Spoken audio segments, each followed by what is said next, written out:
Logarithm भी पढ़ते हैं और कुछ कहते हैं लॉगरिथम। इसमें ये आप लोगों के सिलेबस में इंक्लूड नहीं है, लेकिन ये इम्पोर्टेंट टॉपिक है और इसमें से एमसीक्यूज़ भी आते होते हैं। तो आप लोगों को पता होना चाहिए कि लॉगरिथम किसको कहते हैं। ये एक ऐसा नंबर होता है जो कि पावर और बेस दो चीज़ों को मिलके क्या बनता है, हमारे पास एक नंबर ऑब्टेन्ड होता है। ठीक है, पावर और बेस दो चीज़ों का जब हम गिवन लेते हैं तो हमारे पास क्या चीज़ बनती है, नंबर। अब दो चीज़ें हैं, एक्सपोनेंशियल फॉर्म में भी लिख सकते हैं और लॉगरिथम फॉर्म में किस तरह से लिखनी है। एक्सपोनेंशियल फॉर्म में आएगा ए, यहाँ पे हम इसको कहेंगे बेस, एन हमारे पास क्या है, एक्सपोनेंट, और बी हमारे पास क्या है, वैल्यू। अब इन लॉगरिथम के अंदर हम लोग ए और लॉग बी यानी 1 के एन, यहाँ पे हम ए को क्या कह रहे हैं, बेस, बी को वैल्यू, और एन एक्सपोनेंट को बेसिकली ना हम पावर भी कहते हैं। ठीक है, और यहाँ पे कोई भी बी में कोई भी वैल्यू आ जाएगी, लाइक 22, 23 कुछ भी, और बेस में जो हम लिखते हैं 2 छोटी वैल्यू कोई भी आ जाएगी। अब इसको हम किस किस तरह से लिख सकते हैं, अगर हमारे पास एमसीक्यूज आ जाए एक्सपोनेंशियल फॉर्म हम किस किस फॉर्म में लिख सकते हैं। इस तरह से भी लिख सकते हैं, बी एक्स इक्वल वाई, या 2 की पावर क्या है हमारे पास 4 हो गया, 2 4 ज़ा क्या किया हमारे पास 16 आ गया। समझ आई कि मैं क्या कहना चाह रही हूँ। पावर हमने क्या लिख दी, 4 लिख दी, और बेस हमारे पास जो मेन चीज़ थी वो आ गया 2। जब इनकी मल्टीप्लिकेशन की तो हमारे पास वैल्यू क्या चीज़ निकली, 16। हम इस फॉर्म में भी लिख सकते हैं, अगर हमारे पास यहाँ पे -2 आ रहा है तो आगे हम लोग क्या करेंगे, 0.04। ये सिर्फ आप लोगों ने चीज़ समझनी है कि किस किस तरह से लिख सकते हैं। ठीक है, इसको फर्दर आगे मैंने भी सॉल्व नहीं किया हुआ, सिर्फ मैंने समझाने के लिए ना आप लोगों को 3 फॉर्म बताएं, इस तरह से भी आ सकता है। इन्हीं वैल्यू को मैंने यूज़ करते हुए ना लॉगरिथम फॉर्म में भी मैंने लिखा हुआ है। लो का तो फॉर्मूला हमें पता है कि ए, यहाँ पे हम बेस लिखते हैं और यहाँ पे हम कोई भी वैल्यू लिखते हैं। अब यहाँ पे मैंने बेस की जगह क्या लिख दिया है, ए लिख दिया है, और यहाँ पे हमारे पास क्या आ रही है, बी की जगह मैंने इसको वैल्यू लिखनी है, और एक्स हमारे पास क्या आ जाएगा, यहाँ पे हमने कोई भी एक्सपोनेंट या कोई भी हमारे पास वैल्यू क्या आ रही है, इसकी पावर, सॉरी एक्स हमारे पास क्या आएगा यहाँ पे पावर। अगर हमारे पास log 2 है और y हमारे पास क्या है 16 है, और x हमारे पास क्या है 4, मतलब इस फॉर्म में भी लिख सकते हैं और इसको हम इस तरह भी लिख सकते हैं। ठीक है, दोनों मेथड आप लोगों को पता होना चाहिए। ज़्यादा हमारा कंसर्न इस पे है लॉगरिथम फॉर्म पे। अच्छा, नेक्स्ट हमारे पास ना इसकी कुछ प्रॉपर्टीज़ आती हैं और हमारे पास लॉज बताए हुए हैं कि लॉगरिथम के कौन कौन से होते हैं। ये सारी हमारे पास प्रॉपर्टीज़ के अंदर आ जाएंगी नेम्स, और ये हमारे पास के अंदर आ जाएंगे इसके लॉज आ जाएंगे। अब सबसे पहले प्रोडक्ट कहीं पे भी लिखा होगा उसका मतलब ही होगा कोई भी चीज़ को मल्टीप्लाई कर रहे हैं। ठीक है, अगर हमारे पास log b है, x मल्टीप्लिकेशन y है, डॉट का मतलब है यहाँ पे कोई चीज़ मल्टीप्लाई हो रही है, फिर हमने इनको अलग अलग कर दिया, इसको इससे मल्टीप्लाई कर दिया, इसको इससे मल्टीप्लाई कर दिया, तो हमारे पास दो चीज़ें फाइंड हो गई। याद रखना आप लोगों ने, प्रोडक्ट में यहाँ पे मल्टीप्लिकेशन के साथ यहाँ पे साइन आ रहा होगा प्लस का। क्वेश्चन हम लोग उनको कहते हैं जो चीज़ हम डिवाइड कर रहे होते हैं। जैसे अगर हमारे पास ये इक्वेशन है log b x/y, ठीक है, x डिवाइडेड बाय y, तो हम इसको क्या करेंगे, इसको इससे कर देंगे, देन इसको इससे मल्टीप्लाई कर देंगे, तो हमारे पास क्या निकलेगा, log b x minus log b y। इसको याद रखने के लिए आप लोगों ने याद रखना है, प्रोडक्ट को हम मल्टीप्लिकेशन भी कहते हैं, दो साइन इसमें आते हैं, मल्टीप्लाई और प्लस का। क्वेश्चन को हम लोग डिवीजन साइन भी कह सकते हैं, इसमें डिवाइड करके और उसका माइनस निकाल रहे हैं। नेक्स्ट हमारे पास क्या आ रही है, इनकी पावर। अगर पावर आप लोगों ने हमेशा याद रखना है, अगर इस तरह फॉर्म में लिखा होगा ना, जो ये पावर होती है ना, हमेशा वैल्यू स्टार्ट पे आ जाएगी। ठीक है, log p log b x, root में आप लोगों ने याद रखना है, रूट में हमारे पास हमेशा स्क्वायर रूट की वैल्यू आती है। अगर हमारे पास इस फॉर्म में लिखा हुआ है तो हमने इसका जो स्क्वायर रूट था उसको ख़त्म करने के लिए हमने क्या कर दिया है, 1/p कर दिया। हमेशा हमें पता है पावर स्टार्ट में आ जाएगी, जब पावर स्टार्ट में आ जाएगी तो हमारे पास इस तरह का फॉर्म बन जाएगी। अब इन्वर्स में मेरे पास क्या क्वेश्चन लिखा हुआ है, log b x। ठीक है, लेट्स सपोज मेरे पास ये इक्वेशन है, इन्वर्स का मतलब है मैंने जो सही वाली इक्वेशन है ना उसको उल्ट कर देना है। मतलब कि मैंने इस b के ऊपर ना ये जो सारी बाकी जो मेरे पास बची थी ना log b और x, ये मैंने इसकी पावर बना दी है। ठीक है, इस फॉर्मूले को मैंने बिल्कुल ही उल्ट कर दिया। आइडेंटिटी जहाँ पे भी आया आप लोगों ने याद रखना है, ये इक्वल टू 1 के होता है। ज़ीरो से पता चल रहा है कि इसकी प्रॉपर्टी क्या होगी, ज़ीरो होगी। नेक्स्ट हमारे पास है कि चेंज ऑफ बेस किस किस तरह से हो सकती हैं। अगर हमारे पास log b x है, आप लोगों ने याद रखना है, हम लोग a यहाँ पे ना कॉमन लेंगे। ज़्यादातर हमारे पास a यूज़ होता है, log a। ऊपर वाली वैल्यू को इसके साथ मल्टीप्लाई कर देंगे एंड देन ये हमारे पास क्या आ जाएगा, इसके साथ आ जाएगा। ठीक है, बस हमने इसकी बेस को चेंज किया है।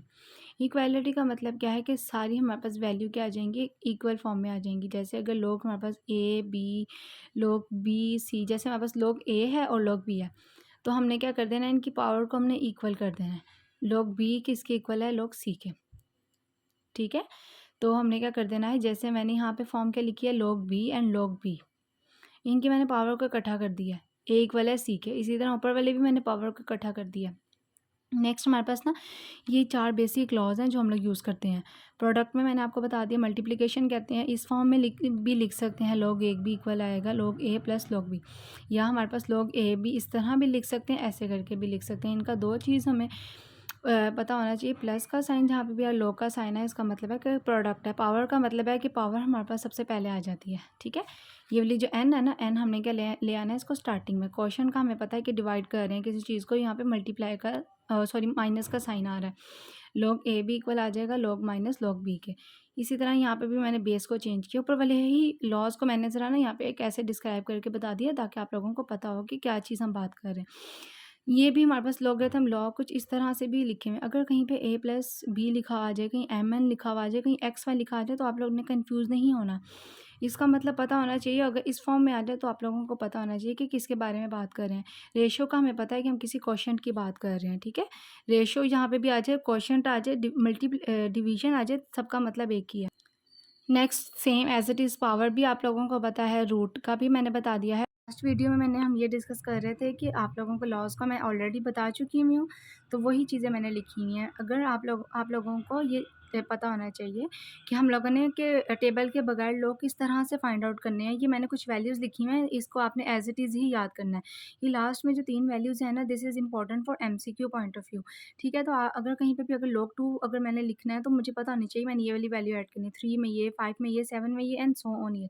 नेक्स्ट हम एग्जांपल्स डिस्कस करते हैं, उसमें आप लोगों को क्लियर हो जाएगा कि किस तरह से हमने log निकालना है।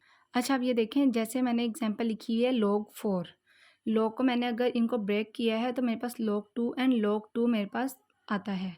log 2 की वैल्यू मुझे पता है कि 0.3010। ये देखो मेरे पास log की वैल्यू 2 की वैल्यू मेरे पास ये थी। ठीक है, तो मुझे पता थी, मैंने याद की हुई थी, तो यहाँ पे मैंने log 2 पे log 2 में इनकी वैल्यू पुट की, प्लस किया और मेरे पास ये आंसर आ गया। इसी तरह log 6 है, 6 को अगर मैं 2 3 ज़ा 6 कर लूँ तो इसमें तो कोई इशू नहीं। जितना आप लोग क्वेश्चन को इजी करते जाओगे और उस तरह आप लोगों को सॉल्व करने में भी आसानी होगी और log की वैल्यू पुट करने में भी इजी होगी। ठीक है, 2 और 3 को दोनों का मैंने सेपरेटली लिख दिया। log 2 की वैल्यू भी मैंने उधर लिखी हुई थी और log 3 की वैल्यू भी लिखी हुई थी। दोनों की वैल्यू लिखी तो मेरे पास ये आंसर आ गया। ये देखें, log 2 की वैल्यू भी लिख दिया और log 3 की वैल्यू भी याद की हुई थी, तो यहाँ पे मैंने इस क्वेश्चन में इजीली पुट कर दी। log 8 को भी मैं अगर इस तरह बना दूँ, log 8 की पावर 2 को अगर मैं 3 टाइम्स मल्टीप्लिकेशन करूँ तो मेरे पास क्या आता है, 8 आता है ना। पावर हमें पता है, पावर का लॉ हमने क्या पढ़ा था, 3 स्टार्ट में आ जाएगा। सिंपल यहाँ पे log 2 की वैल्यू पुट की तो मेरे पास ये आ गया। 9 को भी मैंने अलग अलग किया, log 3 एंड log 3। 3 की वैल्यू मुझे पता थी तो मैंने इसको पुट करके क्या निकाल दिया, आंसर निकाल दिया। अच्छा, यहाँ पे अगर मेरे पास लाइक इस तरह का क्वेश्चन है, टू फाइंड आउट 23 में मैं क्या करूँगी, इस तरह की वैल्यू लेके आऊँगी जो कि हमारे पास log भी उसमें इजीली निकल जाए।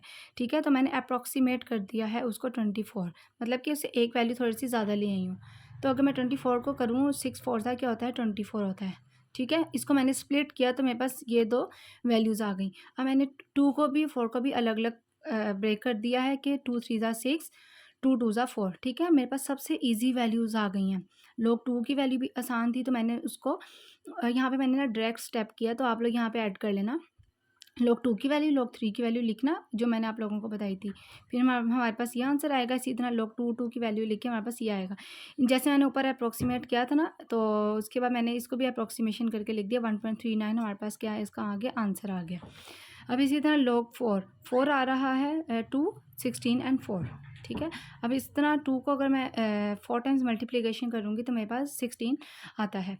तो 2 4 ज़ा क्या होगा 16, इसको इस तरह से भी लिख सकते हैं। इसकी पावर को मैंने क्या कर दिया है, इसके ऊपर बना दिया। अच्छा यहाँ पे ना इसको हम इधर मल्टीप्लाई करेंगे और इसको हम इधर मल्टीप्लाई करेंगे, ठीक है। इसी तरह मैंने यहाँ पे भी ऐसे ही किया है।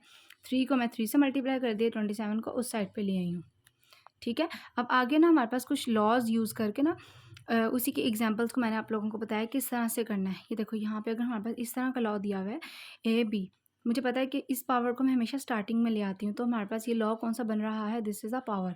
पावर मुझे पता था, इसको भी मैंने स्प्लिट कर दिया तो मेरे पास 2 2 आ गया, ठीक है। अब एक 2 मेरे पास तो रहता था, तो मैं इसको स्टार्ट में ले आई 2x, बाकी मेरे पास कितना गिवन रह गया 3 2। और इसी तरह सेकंड जो रूल है उसमें भी हमने ऐसे ही करना है, log a n and b m।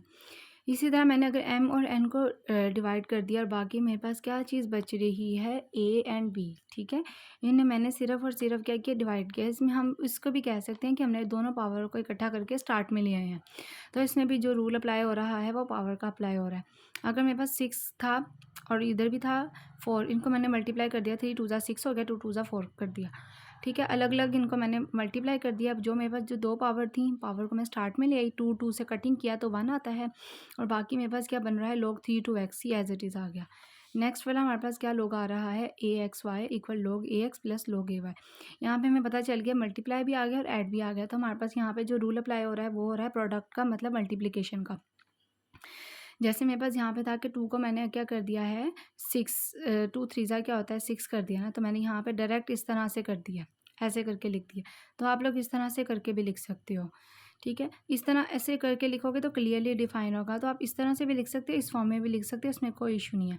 अब इसी को मैंने पावर को इससे भी मल्टीप्लाई कर दिया, इसको भी मैंने इससे मल्टीप्लाई कर दिया, अलग अलग करके लिख दिया।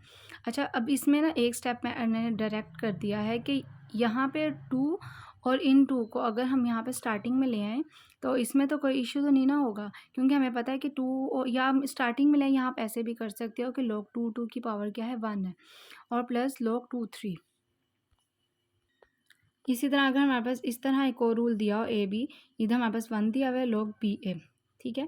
तो हमने इसमें सिर्फ और सिर्फ क्या कर दिया है, हमने बेस को चेंज करके लिख दिया है, ठीक है। तो यहाँ पे हमारे पास चेंज इन बेस वाला रूल अप्लाई हो रहा है। ये हमने किसी भी लॉ में डिस्कस नहीं किया, लेकिन इनकेस अगर इस तरह का लॉ आ जाए A equal to log A B equal B, तो ये बहुत रेयर यूज़ होता है, इतना ज़्यादा यूज़ नहीं होता, ठीक है। तो इसमें इसलिए इसको आप लोगों को एक्सप्लेनेशन देने की ज़रूरत नहीं है। अगर कोई पूछे कि रियल फार्मूला ऑफ लोगैरिथम कौन सा है, तो दिस वन।